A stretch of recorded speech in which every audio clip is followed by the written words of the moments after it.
niya ang lahat ng kanyang lakas upang malampasan si Lei Gang.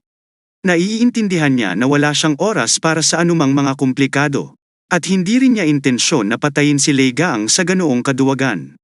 Pagkatapos ay ibinigay niya sa kanyang lolo ang gitnang daliri. Nagsisimula na rin siyang igalang ni Gan. Sinabi ng Lion Saint Sign, "Tsaka nalampasan ko na. Ang kailangan ko lang ay isang desenteng sandata. Huwag mo akong ikumpara sa iyong sarili, ikaw na matanda." Matapos itong isiga ay sinumpa niya ito ng galit. At saka siya nagpatuloy sa pagsigaw. "Sinasabi mo na gagawa ka ng pinakamalakas na sandata kahit na inamin mo na hindi mo kayang lampasan si Lei Gang? Sa ganoong ugali, hindi ka na makakalikha ng anumang bagay na mahalaga habang kasuklem-suklam ka." Hindi maganda ang pakiramdam ng aking lolo at sinabi lamang na amputed ito kaagad pagkatapos ng mga salita.